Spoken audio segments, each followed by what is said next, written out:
profiling and defending your freedom. Joining us now from Washington is the author of this book, Michelle Malkin. Michelle, how are you? Good. How are you, Sean? Glad to have you on and actually talk about the book. Thank you for being with us. Thank you. I have always believed that Reagan had it right. That Reagan was right with reparations for the Japanese internment in World War II, and that FDR was wrong. Your book takes just the opposite view.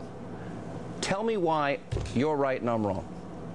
Well, I think that for 3 generations, American school children have been guilt-tripped into believing that what happened during World War II was simply the result of knee-jerk racism and wartime hysteria. And it simply isn't true. There's a lot of evidence, intelligence that was available to the Roosevelt administration that laid out a clear and what they thought was grave threat of espionage, sabotage, possible fifth column activities being planned on the West Coast. And that led to the evacuation and relocation of about 112,000 ethnic Japanese families. They were moved to the interior of the country, and if they could pass national security tests, they were released from the camps, and tens of thousands of them left for these educational and work opportunities. Yeah. And in addition, a lot of people don't realize that of the people who were actually interned, enemy aliens, nearly half of them were of European descent, but it doesn't fit the PC mold, so you never hear about it. Well, but it was, in terms of a percentage, this was a systematic roundup of a group of people because of where they came from. And if there's no evidence or suggestion that somebody is anything but a loyal American, I have a very hard time with this. What would you suggest, based on your belief that it was right to do then?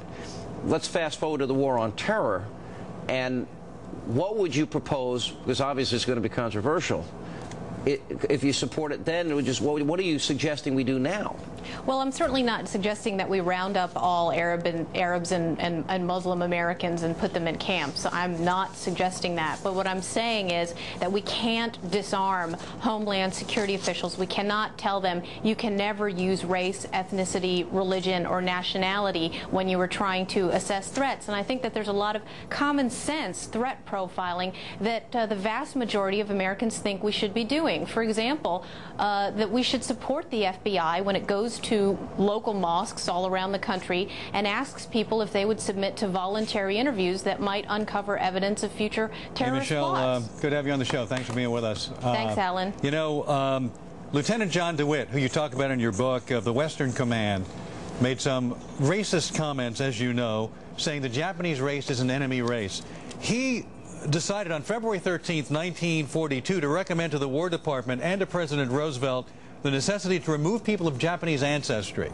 Roosevelt then issued an Executive Order 9066, which resulted in just that.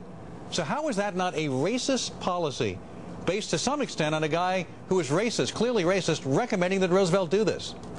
Well, first of all, I'm not denying that there were bigots in the country during World War II. I'm not denying that there was a history of racism and economic greed and opportunism on the West Coast.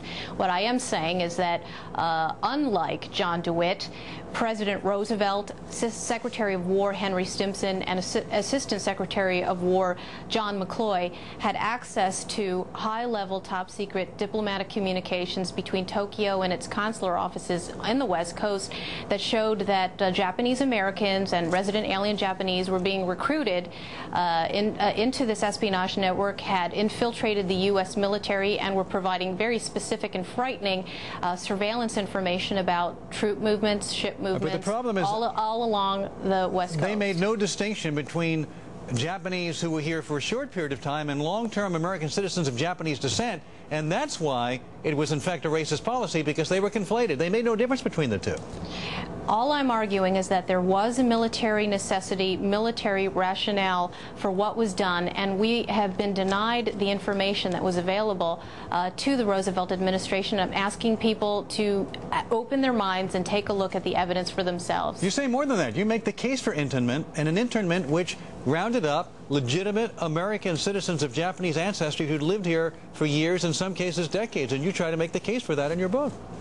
Yes, I do. And there were a lot of incidents that were worrisome to the Roosevelt administration that demonstrated that there were Japanese Americans who had not otherwise shown disloyalty, who, when they were put in situations, when they were in contact with imperial forces, went over to the imperial forces side based on appeals of ethnic loyalty and loyalty to the emperor. All right, Michelle, how did it feel to be on the biggest radio show in the country today when you were on with Rush? Pretty cool, huh? It was very cool. He was very kind, and I appreciated it very much. He's a great guy, and it was always good to see you. Best of luck with the book, Michelle, and thanks so much for being with us. Appreciate you joining us. Thank you. All right.